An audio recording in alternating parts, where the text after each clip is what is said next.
نعمت کے ساتھ جو سب سے بڑا انسان ظلم کرتا ہے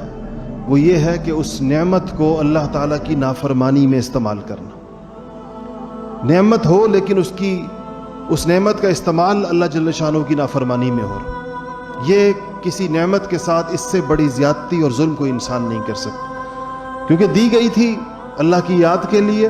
دی گئی تھی اللہ تعالیٰ کے شکر کے لیے، دی گئی تھی آخرت کو یاد کرنے کے لیے، اور وہ استعمال ہو رہی ہے شیطان کے رستوں میں، وہ استعمال ہو رہی ہے دوسری چیزوں میں، کہ دنیا میں ہماری ضروریات یا ہمارے پاس جو کچھ ہے وہ چار قسم کی چیزیں ہیں۔ ایک یہ ہے کہ وہ سامان جس کے بغیر زندگی نہیں گزرتی، ضرورت کا وہ درجہ جس کے بغیر زندگی گزرنا ناممکن ہو، جیسے کھانا پینا ہے، پہننا اوڑھنا ہے، ایک انسان کی ضروریات تو انسان پہ واجب ہے، فرض ہے اس کے اوپر۔ دوسرا درجہ یہ ہے کہ ضرورت سے آگے بڑھ کر راحت کا درجہ جس کو کہتے ہیں، مثلا انسان کو اس سے آرام اور راحت ملتی ہو، جیسے پنکھے کی ہوا ہے،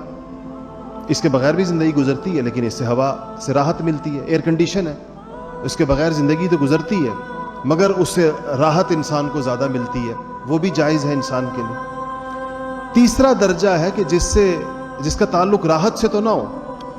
اگر انسان کو اللہ نے وسعت دی ہو تو جائز طریقوں سے خوشی کی چیزیں بھی حاصل کر سکتا ہے، اس پر بھی اللہ جل شانہ نے پابندی نہیں لگائی۔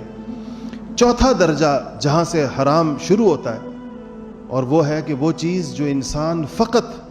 نہ وہ اس کی ضرورت سے اس کا تعلق ہے، نہ اس کی راحت سے تعلق ہے، اس کا تعلق صرف دکھلاوے کے ساتھ ہے، اس کا تعلق صرف دنیا میں بڑائی جتلانے کے لیے ہے، نمایاں ہونے کے لیے ہے، یہاں سے مال کا اور نعمتوں کا حرام استعمال شروع ہو جاتا ہے۔ ہر انسان کو اپنے پاس موجود چیزوں کا، اپنے پاس موجود نعمتوں کا یہ حساب کتاب ضرور کرنا چاہیے کہ یہ کس کیٹیگری میں فال کرتی ہیں، یہ کس قسم کی نعمتیں ہیں جو اللہ نے مجھے دی ہیں، میں کس استعمال میں ہیں، کس مقصد